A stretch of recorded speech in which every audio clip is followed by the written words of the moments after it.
Every day when I come down to shop, I look over at the project table and I can't believe how much I like this. I know I'm prejudiced, but I really am happy the way this is coming out. So yesterday we took advantage of a great day to get all the clear on Steve's Ninja, and that's still out in the laundromat. While I'm waiting for the decals, I'm trying to plan out some little projects, and one of them would be, if it warmed up a little anyway, I would get out there and start changing some of these tires. So early this morning I checked the weather. The first thing, it's supposed to be decent today, but then we're going to have a couple of days of rain, so I have to factor that into my sequencing.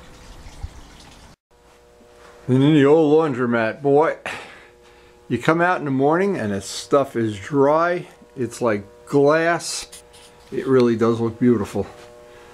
Now part of it is that it dries in a cold garage. It takes a little longer to dry, but you really do get a nice, I think, a nice finish, the overall finish on that. Again, Steve hasn't seen this yet. Now, here's the point that I was making today, because I can't go any further on this project till we hear from Steve. There's a little bit of an issue. Where's the gas tank? A little bit of an issue with the gas tank. The decals that Steve used, I'm not sure if the paper was old or if it's just an inexpensive paper, but you can see the white there. And maybe some people it wouldn't bother. It bothers me. And since John is right at this moment making decals, he purchased paper from, I don't know, more than one place, I know that.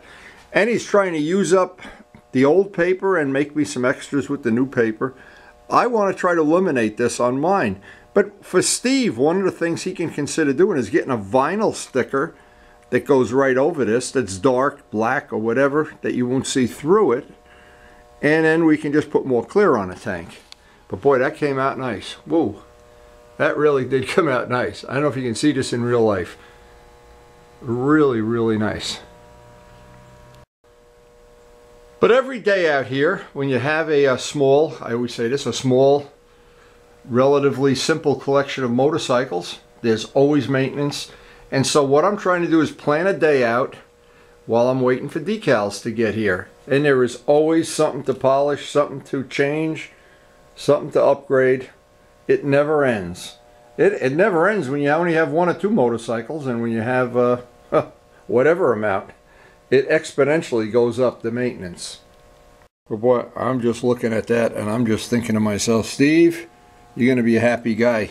Even if we don't resolve that decal issue, even if you left it the way it is, I guess it's okay, but I really would like to see some kind of upgrade on that if we can do it. And because I have this piece now, this is going to allow me to do a test I've always wanted to do. When I do get to wet sand, I'm going to see this part is only going to be a day or two old, and the other parts are almost 2 months old. So I'll get to see which one sands out the easiest, if there's an advantage to letting them dry a little bit before we sand and buff or add one more coat of clear. This has given me like a test piece. Now, as funny as it may seem, all the while you're doing these restorations, all through a long, cold, frigid winter, yeah, it seems like they're never going to be done, but springtime always comes, and once they're done forever. You really do enjoy them for a long time. And I think this one is going to be, a nice little bike. I can't believe Steve is going to, I think he's going to be thrilled to death with it when he gets here. He gets back from Texas, whatever he's doing down there. So I had my coffee this morning, and Karen said, would you please put the railing up for me? And since she had this little fall on the stairs, I think this will be job one today. So this is now Karen's double custom-made railing. Going to the cellar, going to the shop. She's a happy girl. Always do the wife's projects first. So the little test that I wanted to do today, and this is kind of overkill, but hey, for me, it's knowledge I want to have firsthand, not from somebody else. This is 1200 Mirka sandpaper from Finland. So the test I wanted to do, I have these two parts. I have a fender too. These parts were painted a month and a half ago. This part was painted yesterday, roughly 24 hours ago. Now, what I've heard, and of course this is why I'm doing a test, I've heard from several people that of course run body shops or do painting for a living, and they have pretty much, I don't know who to believe, because some of them say, wow, if you let paint harden a month, wow, it sands right out. And that's the case, that is exactly the case when using lacquer or building a model plane or whatever. You always let each coat dry out, outgas.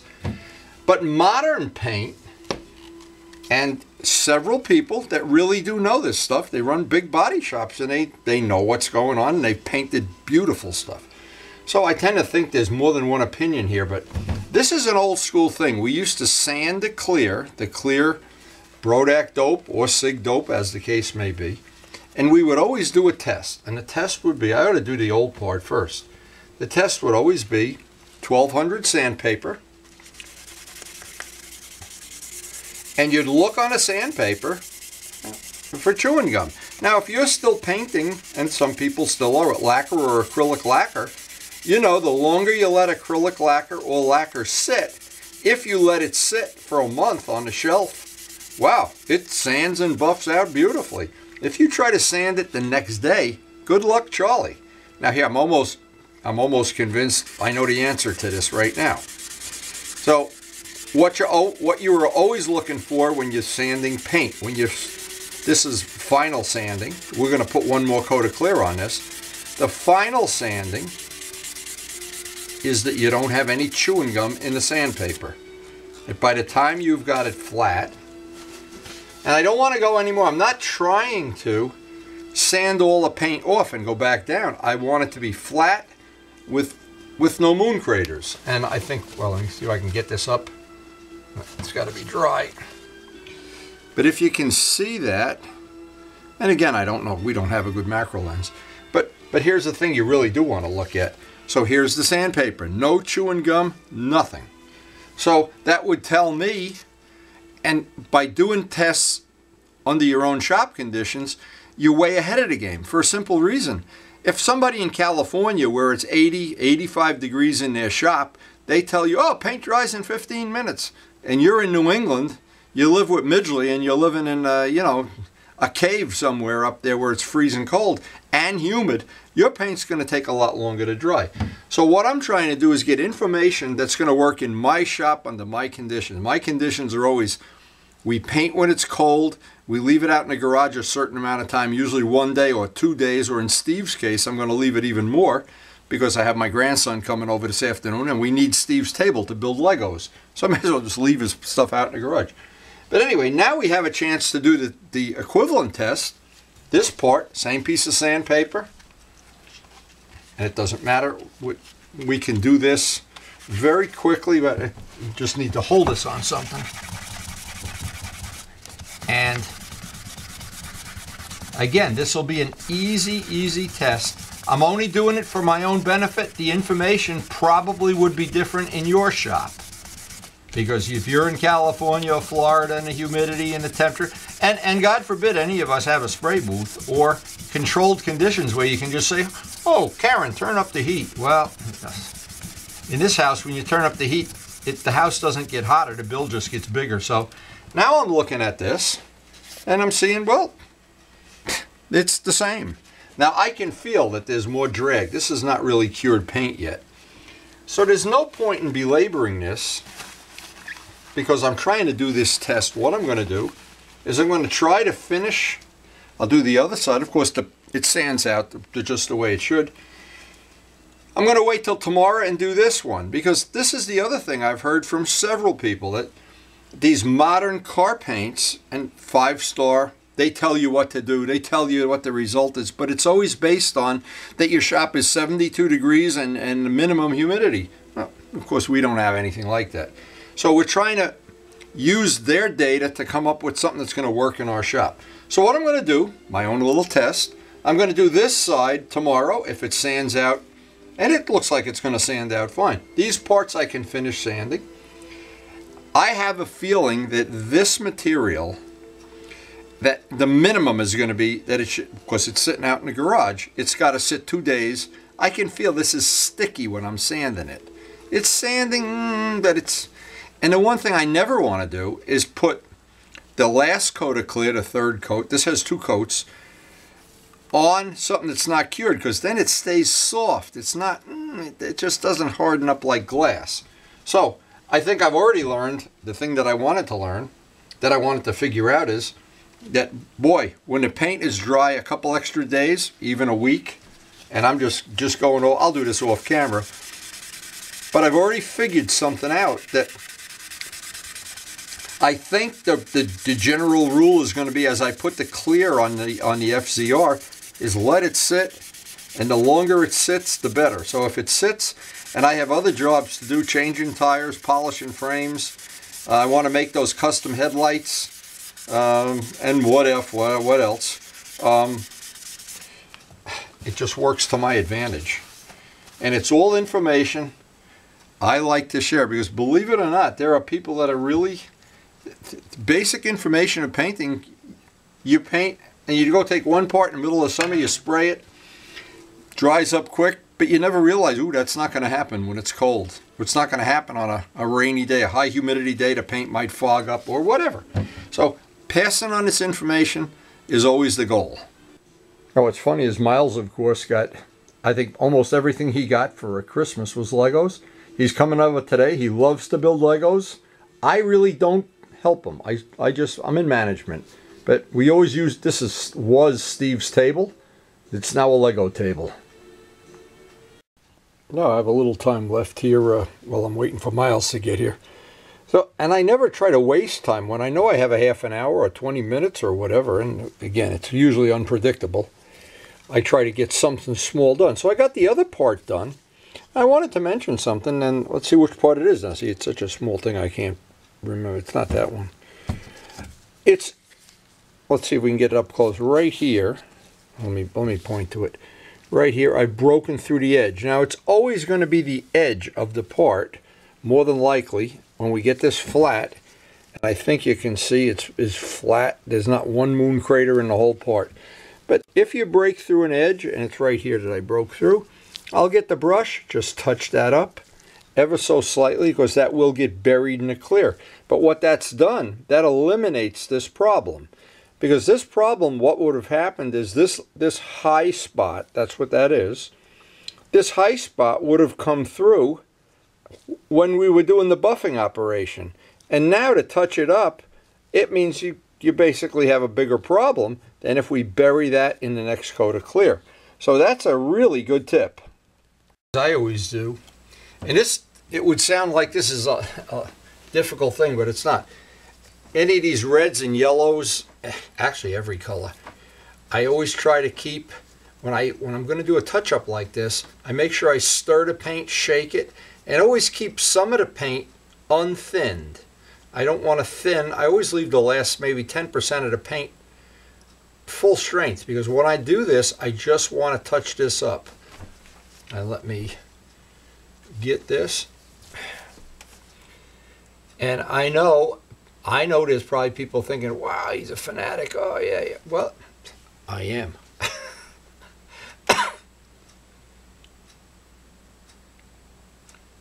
Anyway, these little things, and it's all these little details. When you go to, and I know some guys like to go to bike shows or meetups. I like to go to meetups. And you look at somebody's bike, and it's absolutely flawless. It didn't get that way by not doing all these little steps. And this is one of the steps. Having one of these really tiny, tiny brushes and having the ability, you're going to, at this point in time, once we put the clear on, we're going to be sanding through from time to time. Of course, you don't want it to be that, you don't want it to be all the time. But when you do, you want to have a recovery. You always want to have a lifeboat. I call this is the, right here, this is the lifeboat. So I've got two parts. Now actually these are ready to put the clear on. I'm not going to have time today because of babysitting obligations. This part I'm going to leave. I want to sand this side of it and see if it's going to be, and I have a feeling, again, I know the answer, I've said this already. I have a feeling you wait the second day, this gets easier to sand. The third day, and the way you can tell, you feel it dragging. It's like you have your foot in the mud. And when it's really old paint, it goes, and it's just a whole different feeling. And having the ability to do this test today confirmed that to me.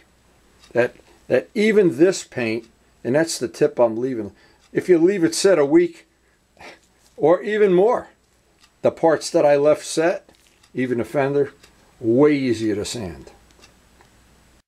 Now, because we paint outside and the wind is usually blowing, you always get little specks of dirt like that in the paint, little dust, a little whatever. But once you're done and you sand it flat, and since it's going to be buffed, none of these little flaws, even a run, nothing matters, because in the end, this will be done with 2,500 paper or 2,000, but this sets us up. Each time we sand, we're going to finer and finer and finer paper. And so by starting with 1,200, we've really knocked down those edges. And when we get to do the next sand out, it'll be a piece of cake. It's just like building a house. It's the foundation, and that last coat that'll get sanded with ultra smooth and then buffed. By then, all little flaws will be done. Now again, I waited, and I wanted to be able to do this test in real time, which I'm able to do today. I think it's a significant thing for me to know. Now this is, again, this part has some flaws in it, some dust, and I'm going to basically do the same thing, but I have to deal with the stripes. And what happens when you're sanding over the stripes, this is really a good trick too, is most of the time you want to go in that dimension, then some in this, and some in that, and then some. You don't want to just go in one, like just go over there, or you'll never get this to be perfectly flat. Now this part's going to take a little time. I'm not going to get this done, not in this session, but I'll get it started, and unless Miles is really late. And one thing I've gotten real good at is working around having my schedule changed at the last minute for whatever reason. I don't know if other people are better at that than I am, but in the past I was really bad at doing that. I'd have to have a block of time, like a full day or a half a day, or now I get these little windows of time, like today, where I normally would have a 4-hour block of time. I have like maybe an hour, hour and a half the most. And I wanted to get Karen's project done, but so let me just show this real quick. I can do the rest of this off camera. I wanted to do one little spot here. Let's see if my plan, the best laid plans of mice and men. Now, I do it with my glove. I don't even have to look at it. As soon as I can't feel it, I'm done. And I don't see any moon craters, I'm done. I don't want to sand down in and be having a problem. If I have to do touch-ups on this, it's not a big deal. But once I have that flat, then I'm basically done. Now the rest of this, doing the yellow is a piece of cake, but getting to where you cannot feel any of the stripes or the decaling, and once you get to where it's flat, you're done.